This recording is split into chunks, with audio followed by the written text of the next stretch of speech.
Hello everybody, it's me, bladecharge, and today we will be going over the Battle of Atlas. We're just gonna stick to the Grimm versus the Elysian army type of thing and focus it around that for this video. This is going to contain spoilers for Volume 8.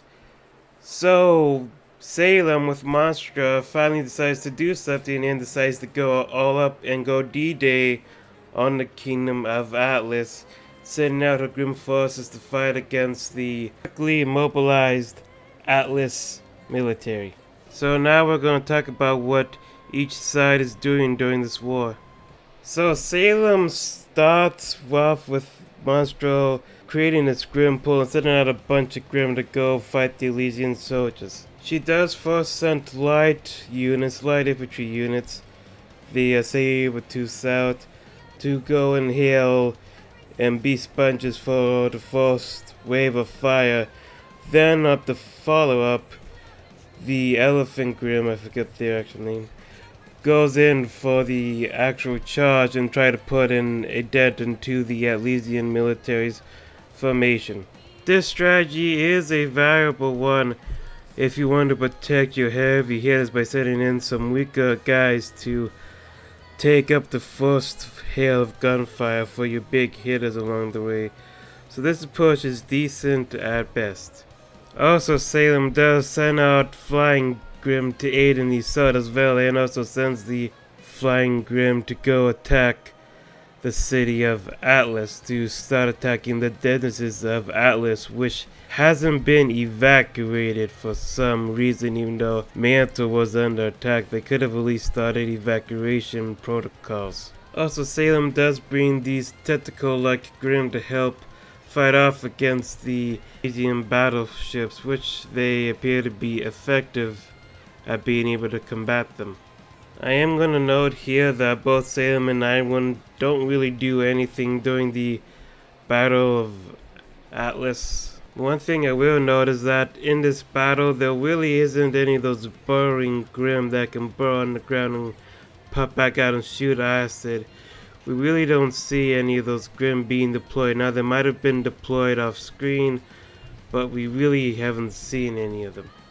Also, it does seem that the Grimm forces don't really perform any flaky maneuvers on the Elysium army. Even though they're pretty much shaped up like a box, they don't try to go for like a 3-pronged attack, attacking in the middle and then both in the left and right rear guard.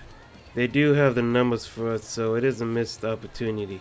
So now we're going to go look at the Elysian side of things. And they're probably gonna take up a lot more time than Salem's forces, to be honest with you.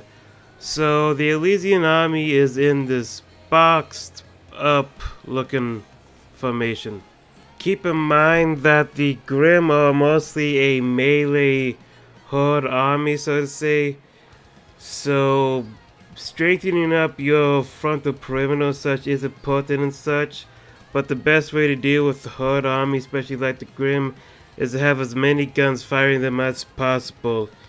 Each of those platoons, like in the front, their buddies in the back can't really do anything until the front ones basically die, until they get like an opening shot, which can lower the morale of the troops just looking in front of them and seeing other comrades dying.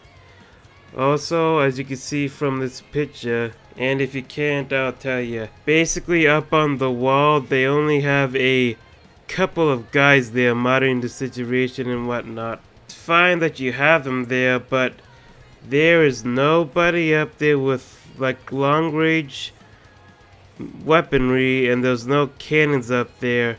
And you would think, and I know the dust embargo takes place, but you would think as soon as Ironwood knew about Salem and he predicted that Salem would try to attack Atlas, that he would have some sort of like defensive turrets up on Atlas, just in case Salem gets up on top of Atlas and start an attack like this. You think he would have some sort of defensive turrets, but apparently no, that is not the case here. He knew about Salem before the embargo, and he predicted about Salem attacking Atlas. He could have done something like that ahead of time, but as we can see, there isn't any. Also, trenches. They have trenches behind the main army. Trenches are useful against bombardment and enemies that have range attacks like with guns and such, but the Grimm are mostly melee based, so those trenches aren't gonna help you that much. The only thing that the infantry gets for supports besides the mechs is bombardment from aircraft. Now you think with a high tech army with technology and such, they would have artillery, but all they got is ships during the bombardment. Unless the mechs can act as an artillery platform of some sort or something, they can fire artillery shells. The reason why I'm bringing up artillery is because, well, in case you didn't know it, artillery in World War II was a major infantry killer. And since Atlas is far more advanced than everybody was in World War II, should have made artillery, and artillery would most certainly help against the Battle of the Grimm, and it would most certainly help keep more of the Elysian soldiers and mechs alive and standing while the Grimm suffers heavy casualties. But however, eventually they do try to destroy or damage Monstra, but they realize that they really can't, so they're gonna try to use a bomb to kill the Grimm whale, but you know, Osborn came in, saved the day with his startup kinetic enemy that basically nuked whale to utter oblivion. So that is my overview of the Battle of Atlas.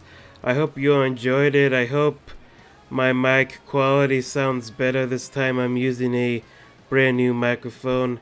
And if you guys did like the video, please hit the like button. Tell me what you think in the comments below. And if you did like what I uploaded today, and if you want to see more like it and whatnot, and more video game and RWBY stuff and yada yada yada, please hit the subscribe button, then hit the little bell so you know when I upload a video, or maybe even go live streaming. Have a nice day. Stay humble.